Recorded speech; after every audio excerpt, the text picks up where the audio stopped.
कहाँ से है? नमस्ते सर, मेरा नाम सचिन शेंडगे है. मैं महाराष्ट्र नाशिक से हूँ. नाशिक से? हाँ. हम महाराष्ट्र से कोल्हापूर.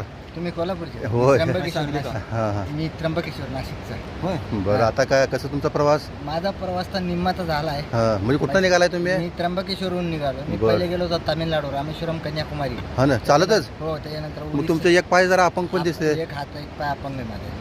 बर. मी रामेश्वरम गेलो, कन्याकुमारी गेलो, त्याच्यानंतर उडीसा, जगन्नाथपुरी, कलकत्ता, गंगासागर, आसाम, गुवाहाटी, देवघर, बाबाधाम, बनारसच्या नंतर हरिद्वारच्या नंतर ऋषिकेश, आणि तिथनं गेलो तो केदारनाथ दर्शन करून आलो. आता बद्रीनाथला झालो. जबरदस्त. याच्यानंतर मला मग परत राजस्थानला जायचं आहे. बालाजी, सालासर बालाजी, खाटू श्याम, बाबा रामदेवराज, त्याच्यानंतर मग गुजरातमध्ये ते सोरटी सोमनाथ आणि नागेश्वर, त्याच्यानंतर शेवट द्वारका करायचं. आपका नाम? माझं नाव सचिन रंगनाथ शेंडगे, जिल्हा नाशिक, त्र्यंबकेश्वर.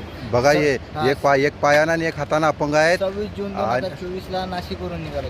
2024ला तिने घर सोडलेलं आहे आणि 26 जूनला बघा, जबरदस्त. Hats off. तुम्ही जरा हे असं केलेलं हे करा, जबरदस्त आहेत. ह्यांच्याकडनं खरी प्रेरणा घ्यायसारखे माणूस आहेत. ओके.